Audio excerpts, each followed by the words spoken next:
aha nkuko mumaze kubimenya rero iki ni cya kiganiro mumaze kumenyera kabisa Ishami Show aho tubazanira abantu bagize impact nini cyane cyangwa se legende bafite ikintu bakoze gifatika muri societe nyarwanda cyahinduye ubuzima bw'abantu hanyuma baba legende bien sûr bafite imirimo y'indashyikirwa hanyuma tukabahuza n'abana batoya bigira ku birenge byabo abana bakeneye kuzamuka bakageraho bakuru babo cyangwa se basekuru bari uyu munsi wa none bakoze ibintu bihambaye bitangaje aho twabazaniye umwana w'umukobwa w'umuhanga mu kuririmba n'imyandikire akaba ari umuririmbyi ukiri muto ukiri kuzamuka ariko wigira ku birenge bya Aime Uwimana.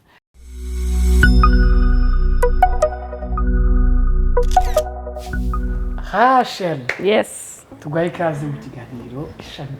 murakoze cyane. Aha, none Rachel ni muntu ki? Ninde abantu batamuzi donc? Okay, Rachel ni umukobwa umukozi w'Imana ukora mu buryo bwo kuramya, nkorera umurimo muri Eglise Vivante, ndi no gukora igikorwa nyine cya album. Yego, ndi gukora album, maze gusohora indirimbo ebyiri, ndi umukobwa pastor, niki gisigaye ubuze Rachel n'ubu nange kubaza ikibazo kiri personal ihanganye none Rachel wavuze ngo umukozi w'Imana ndashaka kumbwira hariho confusion umukozi w'Imana no kurimba gusa no kuhanura no kuvuga ijambo ry'Imana kubwiriza ni gute gukora ngende umukozi w'Imana mu buryo bwo kuramya ndi umuramyi urumva yego nuvuga ngo njyewe uburyo nkorera Imana mbikora mu kuririmba ndamya Imana like in church. Niyo career, niyo career. Yeah, it's my profession, my career. You can call it anything. All right.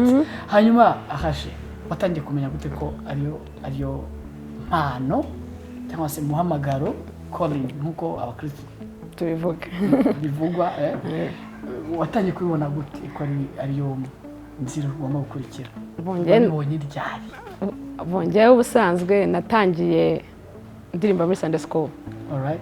Yeah, ndi muri Sunday school in church.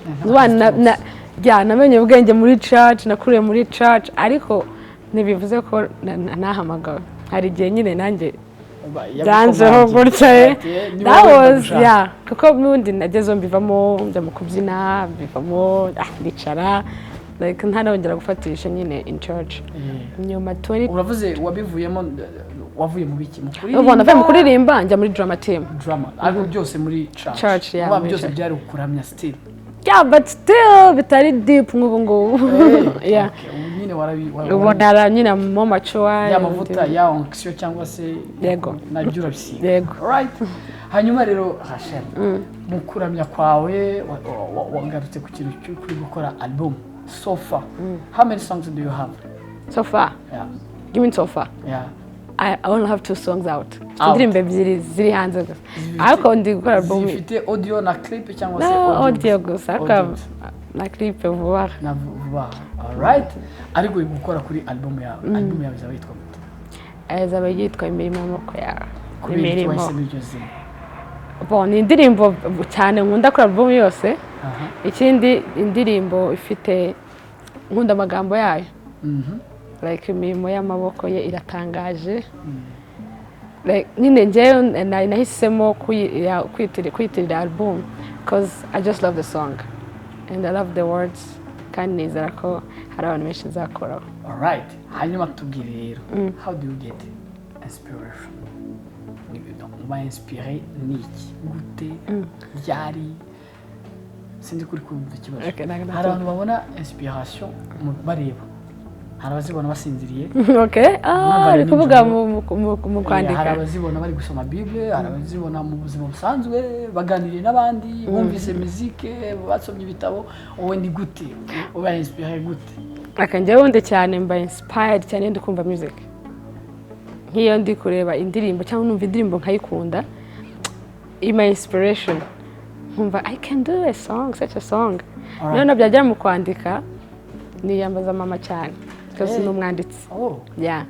so nkamuhamagara mama I have the career yawe ifite roots aha noneho tubwire hano riri iwacu mu Rwanda ninde ukwinspire cyangwa se wowe muhanzi w'icyitegererezo uvuga ati this guy cyangwa se this woman ewan ni umuntu udasanzwe wigiraho wakwigiraho cyangwa se ureberaho mu buzima bwose of course Uwimana tumwita bishop twebwe muri nuze ino ni umuntu abantu twese turi gukora career ya music tureberaho all right yeah why him kuko hari benshi hariho ba Lick hari benshi bose tunabareberaho bose ni abantu baba legends kandi ni abantu umuntu yakigiraho ikintu ni benshi pe n'aba Gabi ni benshi n'aba Lick Buntu ntabwo babavamo ariko impamvu na specifyinze nkavuga Aime it's because kuri njyewe he's just the man of God ni umuntu wuzuye ibintu byinshi uvanyeho no kuririmba hari ibindi byinshi amureberaho all right byinshi cyane aha urangiye hari ikintu ntinya kuririmba kimera n'ubwo the way he's humble very humble icyo cyo kirandenga nanjye like all right hanyuma rero album yawe uteganya kuzasohoka ryari but probably mu kwa 10 probably Imana nibikunde gushaka kwa 10 this year okay none kuba genre spécifiquement cyangwa se be specific uvuga ati ku muntu nka Aime usibye humility twavugagaho twagarutseho ari we wigiraho umbwire kuko like nemera ko afite ibintu byinshi muri career he's huge numuririmbyi uri techniquement afite techniques nyinshi cyane umwigisha akora injyana nyinshi zitandukanye aracuranga afite ijwi he's just perfect ntabwo wafata izo herema zose kameme hariho kimwe kugira bitavanga ni icyo umwigiraho kidasanzwe cyambere na admiringa cyambere na admire nkunda wese like wese the full package the full he's just huge you know yuzi ibintu byinshi ubumenyi bwinshi ariko ubumenyi bwe mu kuririmba rero ubumenyi no kuba skills afite ntanjyana nimwe ibaho atabasha ibaho itaraza ngo badashoboye n'izitaraza azihimba nyango all right nkunda rero zira skills ze n'umuntu wakigiraho vraiment ukuririmba ikindi kibazo how far ni hehe kuri ufite donc intumbero yawe igera hehe ureba kugera hehe njyewe nka retro ubundi njyewe usanzwe cyangwa se muziki yawe ubona niyihe mbibi nizihe mbibi nehe wifuza kugera njyewe usanzwe sinzi ko bizarangira ngeze muri career yo kuririmba nyine like gukora music as my career neza ko nzaguma muri church worship leader bikarangirira but kuva nabitangiriye nibwo natangiye kureba se where am I going exactly so njyewe nka retro numva bikunze Imana ibinshoboje nagera ku rwego rwo kuba worldwide you know kamera nk'aba Darlene you know kamera nk'aba and everything is possible Amanda bakamenya nyine like nose bakamenya not because of my voice or kubera indirimbo nziza oya ahubwo ikiri muri njyewe kimana ashize muri njyewe kikamenyekana all right hanyuma ikindi kibazo gito rero nizi urabona buri muntu afite purpose cyangwa se impact ashaka hariho igihe cy'ububyutse hari igihe igenda Aime yabaye mu gihe cye akora bijyanye n'igihe cye tugezemo challenges Aime yahuraga nazo zitandukanye n'izuhura nazo uyu munsi wowe donc umuhamagaro wawe cyangwa se yo career cyangwa se imirimbire n'imihimbire yawe niye impact cyangwa se niye impact ifite uyu munsi impact genre dukoresheje urugero Aime muri periode yabo basanaga imitima cyane so ubibona basanaga imitima indirimbo zabo zari zo gusana imitima guhuza abantu kugarura societe no igihe turi muri munsi wa none hari ibibazo bihari byinshi hano muri societe kandi urabibona so wowe ni yihe impact bifite indirimbo zanjye mu guhindura societe bien sûr akenshi ni ukubera ko abenshi batavuga ngo nta mukobwa kuki ari indirimbo imeze gutya kazi ni indirimbo zirimbwa n'abahungu cyane like my songs indirimbo zibyinitse kandi ikindi ngenda worship leader kumva worship leader ahise akora indirimbo itandukanye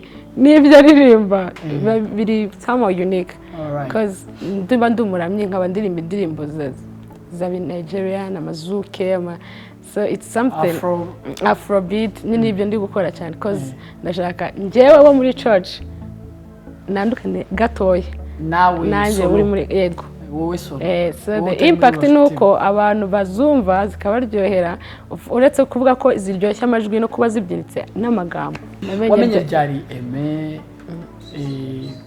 voilà ryari wamumenye sikumenya gusa ushobora kuba waramumenye nka Aime nkuko tuzi abantu benshi namenye ryari nayo wowe wamumenye ryari hanyuma wumvise ugomba kumukurikira ryari namumenye ndi umwana cyane ariko namumenye muri Vivante tangiye muri Vivante nabagi kera ndi muri Sunday School sanajyaga muri nk'imbere hariya bakirimba za ndirimbo ndasana mwegera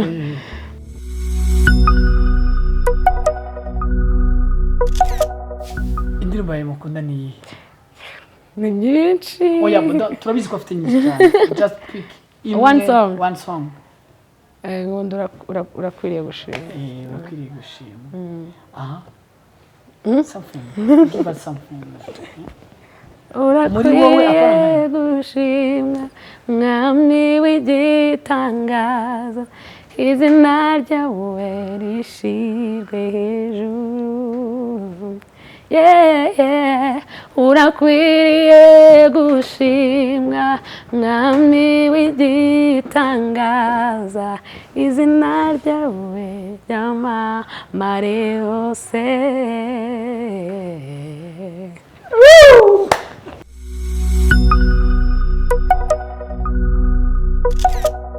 muririmbire Uwiteka indirimbo nshya kuko aje gukora ibitangaza mu gihugu cyacu ikiganza cye cy'iburyo ukuboko kwe kwera abizanishije agakiza ku Rwanda nibutse imbabazi ze nibutse umurava we abigire igihugu cyacu cy'u Rwanda yeah, I love that song. Uyu mwanya hashe uye na Aime ni iki kibazo umva wamubaza kuri ku mutima kandi niye ndirimbo umva any song umva wakwifuza ngo kuririmbana nawe ako kanya well a song narimbana nawe ni jazz a jazz song cause Aime ndamwemera cyane bigeze muri jazz hari indirimbo nyine yitwa I've got joy like a river yeah so nifuza ko nakorana nawe pe ndanshimisha